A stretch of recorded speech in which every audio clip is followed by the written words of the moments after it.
নমস্কাৰ সন্ধিয়াৰ সংবাদৰ সৈতে ষ্টুডিঅ'ত মই অৰূপ কান্তি শৰ্মা লৈ আহিছোঁ আজিৰ দিনটো কেইটামান গুৰুত্বপূৰ্ণ খবৰ।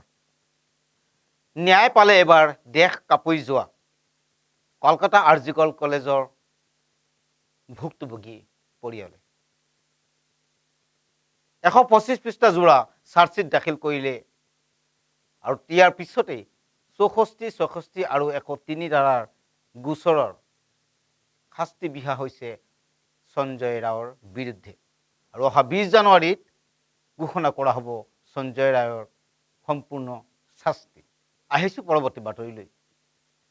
কাছাৰ হিট এণ্ড ৰানৰ ঘটনা, যাত্ৰীবাহী অটোৰ খুন্দাত মৃত্যু এগৰাকী ছাত্ৰৰ। ঘটনা সংঘটিত কৰি পলায়ন কৰে বাহনৰ চালকগৰাকীয়ে। আহিছোঁ পৰৱৰ্তী বাতৰিলৈ। সাতভনী সমন্বয় সাহিত্য ক্ষেত্ৰৰ সতীৰ্থ সন্মিলন সম্পন্ন, গীত মাতেৰে মুখৰিত হ'ল দেৰগাঁৱৰ অসম অগ্ৰগণী সাহিত্য চৰ্চা অনুষ্ঠান সাতভনী সমন্বয় সাহিত্য ক্ষেত্ৰ উদ্যোগ।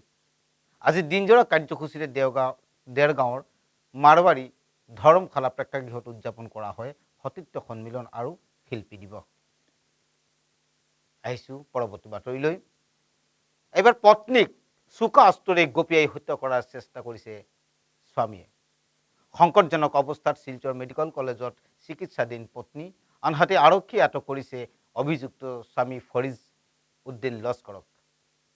এই ঘটনা কেন্দ্ৰ কৰি সমগ্ৰ অঞ্চল জুৰি চলিছে তীব্ৰ প্ৰতিক্ৰিয়া। আহিছোঁ পৰৱৰ্তী বাতৰিলৈ। এবাৰ ৰেলৱে মাটি দখল কৰা দোকানৰ মালিকলৈ আহিল উচ্ছেদৰ জাননী।